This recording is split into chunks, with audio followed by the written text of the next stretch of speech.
Olá, bem-vindos à Web TV do portal Amazônia.com. Hoje o programa antecipa o Dia Internacional da Mulher, que vai ser no próximo dia 8 de março. Nós vamos falar a respeito da mulher amazônida, claro.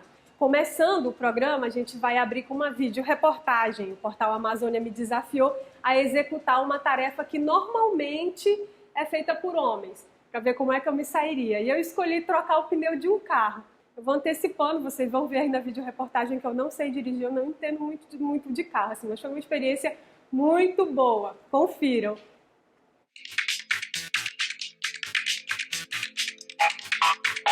Oi, pessoal do portal Amazônia, eu sou Isabel Santos, vocês já me conhecem, eu sou repórter e apresentadora da Web TV e nós estamos aqui numa oficina, uma oficina mecânica, e o portal Amazônia me desafiou a fazer alguma atividade que normalmente é realizada por homens, é executada por homens. E os nossos editores escolheram trocar um pneu. Então é isso que a gente vai tentar fazer aqui. Eu adianto logo que eu não sei dirigir, tá bom? Então o carro para mim é um mistério em todas as suas dimensões.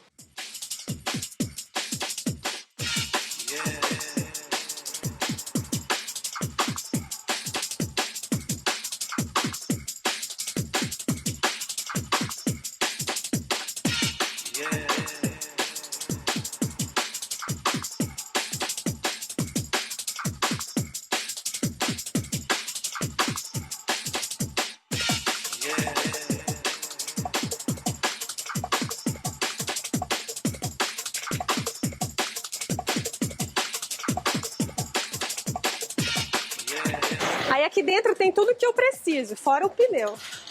Ah, sim, a chave tá aqui com ele.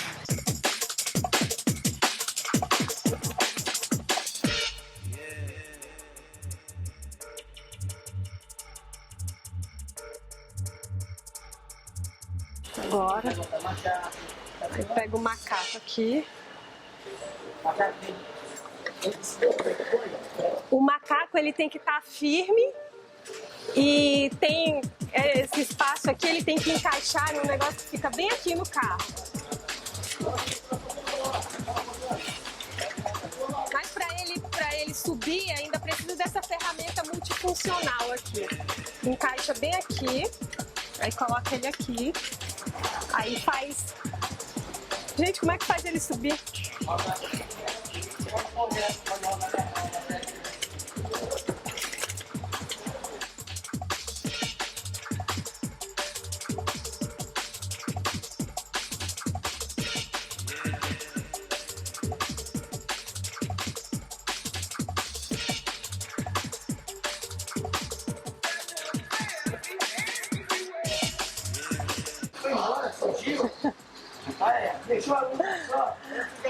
Eu me garanto, pode deixar.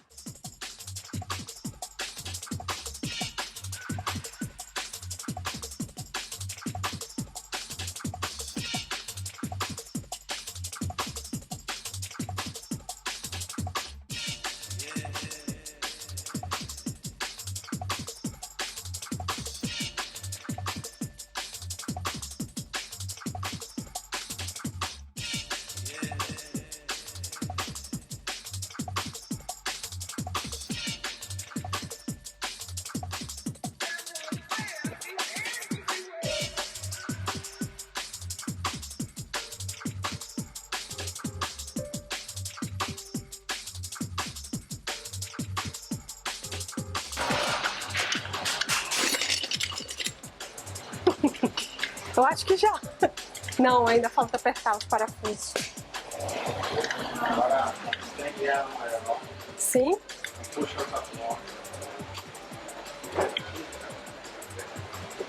Aí agora...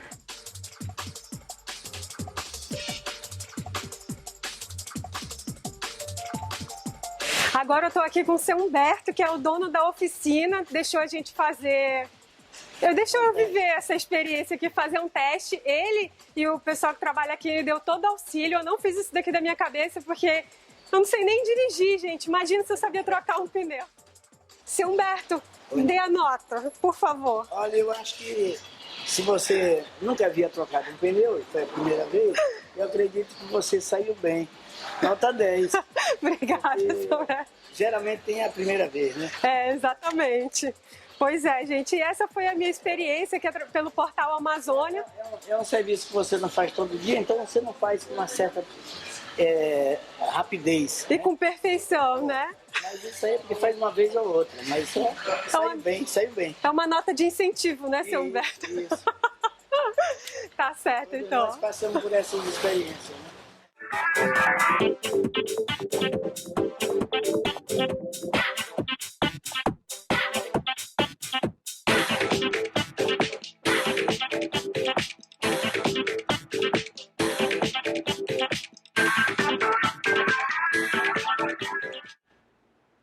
Obrigada de novo ao seu Humberto e toda a equipe dele, o Frank, lá da Oficina do Primo.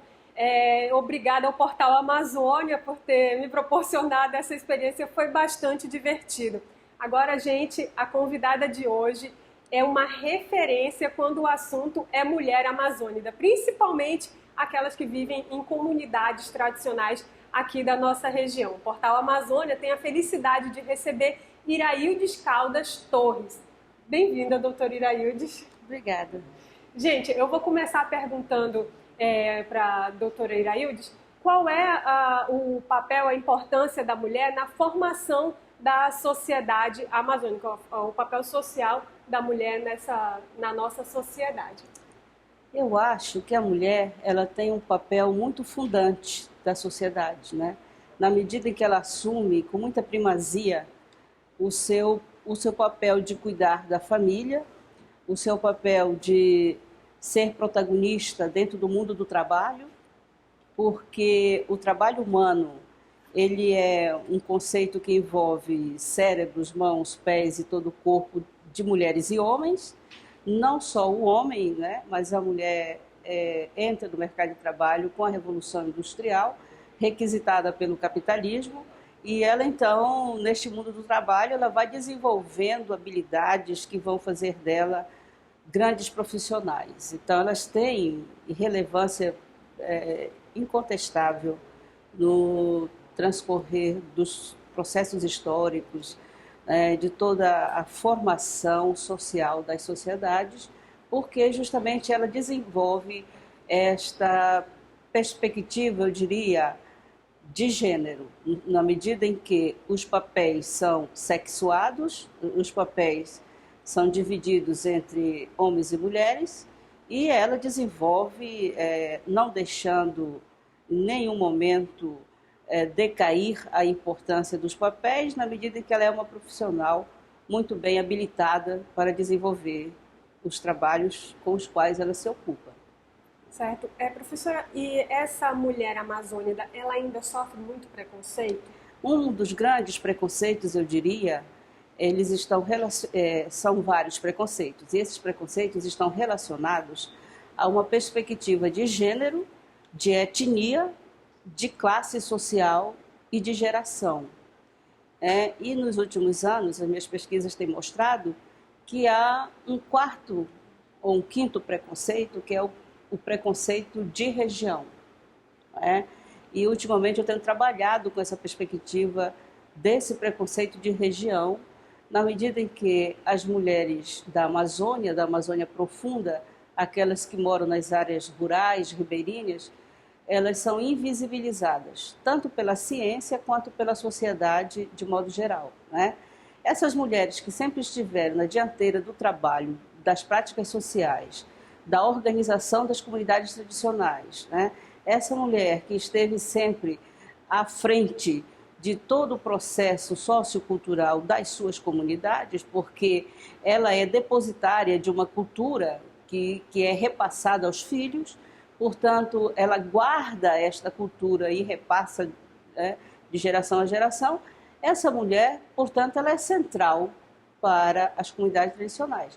E, no entanto, ela se torna invisibilizada quando a ciência não se ocupa do tema do trabalho das mulheres, das suas práticas sociais, quando a sociedade não valoriza o seu trabalho, considera que o trabalho na agricultura é um trabalho morto, um trabalho associado ao doméstico, ao setor da casa, E na medida em que a agricultura não é um trabalho considerado de grande escala mercantil, essa mulher, portanto, ela é desvalorizada enquanto agricultora, enquanto trabalhadora, né?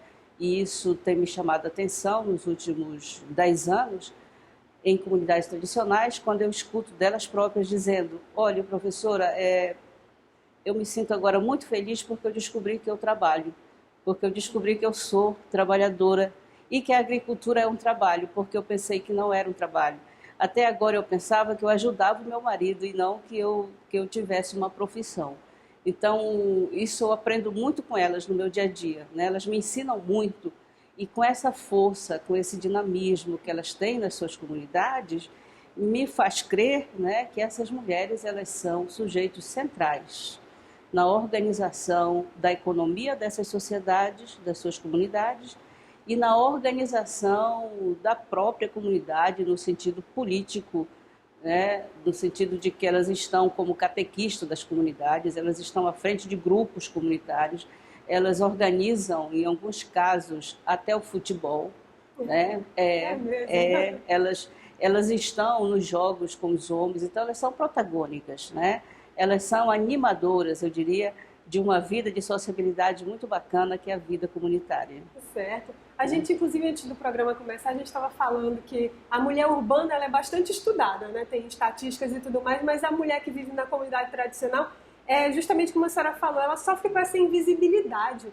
Né? Parece que os institutos de pesquisa, a gente não chega, a gente não olha para elas, não é? Porque, como eu falei, a agricultura que traveja, que é eu diria, um trabalho, né, que dentro desse trabalho elas desenvolvem a farinhada, a roça, etc., que são atividades do trabalho desta mulher agricultora, né, porque daí vai gerar uma série de outros elementos relacionados ao gênero, né? Elas, então, estão voltadas, nesse sentido, para uma invisibilização. Na medida que a sociologia do trabalho e certos aspectos da ciência consideram que essa mulher não trabalha, né? Porque, ao ser vinculada à agricultura, ao espaço doméstico, este tipo de trabalho é considerado um trabalho não relevante, um trabalho não mercantil, um trabalho não importante para a constituição das sociedades. Então, tudo aquilo que é doméstico deve ser invisibilizado. Tudo aquilo que está circunscrito a essa esfera que a Hannah Arendt chamou de esfera privada, né, para ser colocado no subsolo da história. Então, as pessoas que trabalham aí não fazem história. Haja vista o que foi o trabalho doméstico recentemente legislado no Brasil, mas que foi sempre um trabalho dentro da Casa Grande, um trabalho de menor visibilidade ou sem nenhuma visibilidade, né? As pessoas vivem neste tipo de trabalho numa espécie de condição servil ou semi-servil, né? Não tinham suas carteiras assinadas, não tinham cidadania dentro desse tipo de trabalho, portanto, estavam dentro da senzala e não dentro, né, das relações da esfera pública. Então, esse tipo de trabalho que não é da alçada da esfera pública tende a ser muito desvalorizado, do ponto de vista simbólico e do ponto de vista mercantil, né?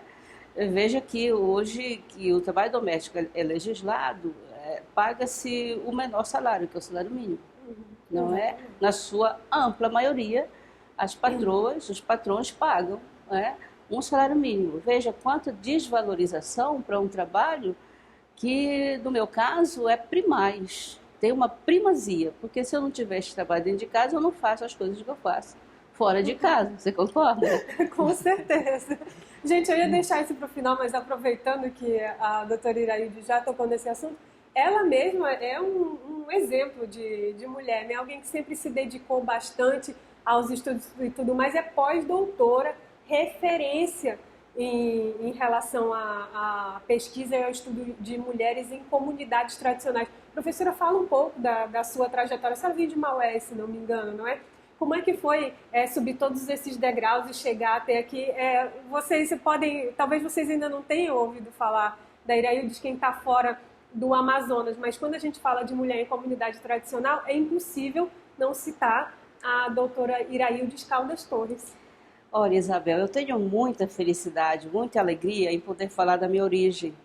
Eu faço isso sempre que eu estou fora do Brasil, em algum congresso eu faço isso. Eu localizo a minha origem na Amazônia Profunda.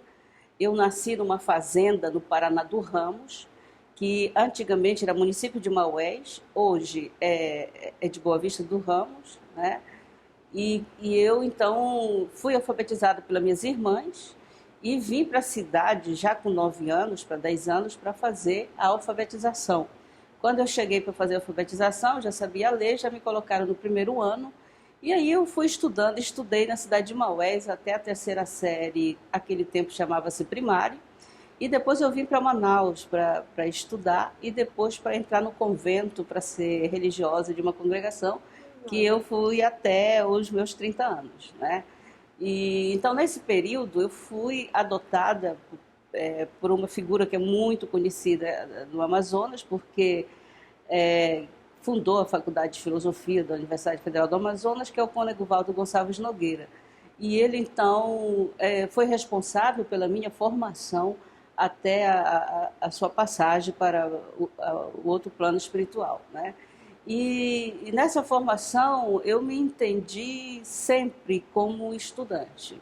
Eu sou uma eterna estudante da vida, eu estou sempre nessa busca de me aperfeiçoar, de buscar o conhecimento de uma forma primaz. Às vezes eu coloco muito acima essa busca diante de todas as outras coisas. Na frente das emoções, na frente do coração, na frente do amor. Por quê? Porque é este tipo de amor, como falam os gregos, essa sofia, esse amor pela filosofia, pelo conhecimento, é que me move, né? Eu gosto muito do Shakespeare, né? No texto, um certo trecho da Viagem, né? O romance de Shakespeare, há um debate travado entre Ariel e Próspero e Caliban, e Próspero, que representa a ciência, que representa o conhecimento dentro desse contexto, ele diz dentro da ilha onde está o Caliban e onde está onde o Ariel com ele aportaram na tempestade. E quando todo mundo vai se despedir, pergunta ao Próspero o que ele vai fazer. Ele disse: eu vou retornar para minha torre de marfim.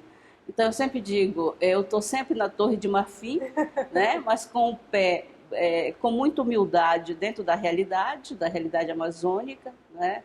E sempre nessa perspectiva de humildade intelectual, no sentido de dizer que eu não sei, que eu estou buscando e que eu preciso cada vez mais de encontrar as mulheres que me orientem, que me dê informações sobre suas vidas para que eu aprenda com elas. Tá certo, a gente aprende mesmo, a vida é isso, né? O eterno aprendizado.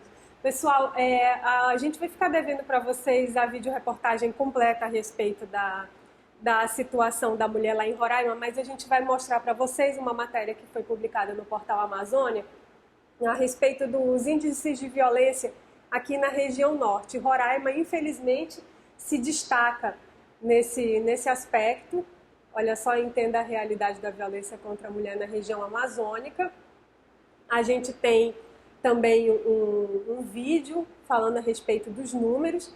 Eu queria pedir para a produção mostrar só um trechinho da videoreportagem com a professora Raimunda Gomes, lá da Universidade do Estado de Roraima. Olha só, esse daí é o vídeo que foi publicado dentro da matéria, a gente vai ver um trechinho. Aí depois que a Amazônia Interativa terminar, você acessa o portal amazônia.com e confere a entrevista completa. Geralmente destacam mais do visto, a situação em Roraima é muito séria. As mulheres as denúncias se observam nos jornais locais, isso 30 anos atrás você vem observando como é que isso vem ocorrendo, essa violência contra as mulheres, né? E não é só violência doméstica, que não estou diminuindo essa situação, mas violência de gênero, estupro, né? Homicídios, né? Então, é uma situação bastante crítica.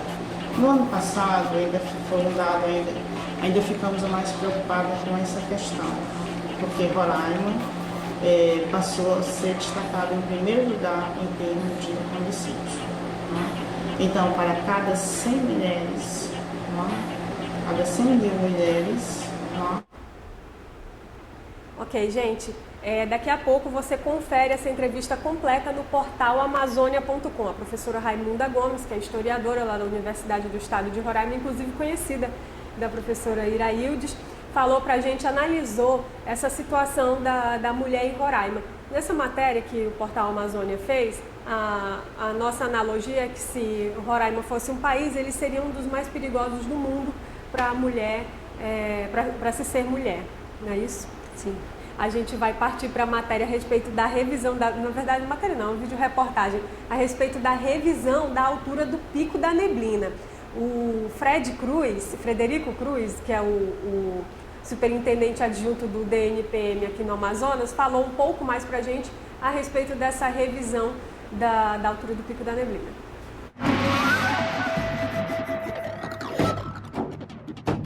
Existe toda uma tentativa de nós começarmos a usar os meios sensoriais mais modernos, experimentados pela ciência e tecnologia espacial. A gente percebe que em 2004 houve uma revisão da altitude do Pico da Neblina feita pelo próprio IBGE, que é o órgão no Brasil para ter as informações geográficas, principalmente da geografia física do Brasil. Em 2004 eles implantaram o sistema de medição do pico através da estação total usando GPS. Fizeram a revisão e perceberam que aquela medida que estava no livro de geografia, nos livros acadêmicos, no meio científico, que a altitude do Pico da Neblina era de 3.014 metros, não era mais essa altitude, essa altura em relação ao nível do mar. Com a medição da estação total de GPS lá em 2004, o Pico da Neblina ele diminuiu. Ele passou a ter a seguinte medida, 2.993,78 em 2004. Em 2015, o IBGE lança um novo programa de medição de 7 grandes elevações do Brasil. E dentro dessas 7 estava o Pico da Neblina, envolvido, é claro, por ser a maior elevação do Brasil, localizado no estado do Amazonas, no município de São Gabriel da Cachoeira, na Serra do Imeri, na fronteira com a Venezuela. Naquela oportunidade do GeoMap, ou MapGeo, assim desenvolvido pelo IBGE, se procurou não mais usar GPS estação total. Mudou a metodologia, fizeram o sistema de ondulações, certo? Geoland, o IBGE divulgou no mês passado, os resultados de 2015, chegou-se à conclusão que o Pico da Neblina não tinha mais 2.993,68, e sim 2.995,30, ou seja, o pique com essa nova medida cresceu de altura. Não é que ele cresceu, é que se corrigiu. A altura mais próxima da realidade é essa, e não aquela de 2004. A videoreportagem completa você confere no portal Amazônia.com. E agora a gente tem as 5 mais acessadas.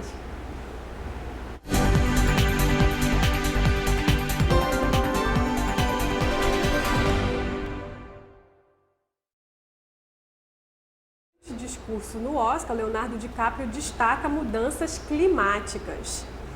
E também a matéria a respeito do Pico da Neblina e do Pico 31 de março no Amazonas, que ficaram mais altos, segundo o IBGE. A matéria a respeito dos finalistas do concurso Gato e Gata na Parada também foi uma das mais acessadas. Vocês estão gostando bastante desse concurso. E a cantora Aline Barros destaca talento musical de jovem no Amazonas. E também o apagão que a gente teve no começo da semana, que afetou parte de Manaus, o estado do Pará e também parte do estado do Maranhão. Ficaram sem energia por causa de um problema na usina de Tucuruí. E é isso, gente. Essas foram as matérias mais acessadas durante a semana. Antes de terminar, eu vou fazer mais uma pergunta para a doutora Iraildes. Por todas essas comunidades, por onde a senhora já passou, por todos esses lugares aqui da Amazônia, teve algum lugar especial assim onde as mulheres chamaram mais a sua atenção? Sim, eu acho que no Andirá, as mulheres de Sateré Maué me chamaram muita atenção por elas terem uma importância muito grande na cultura Sateré Maué e por ser nucleadoras dessa cultura.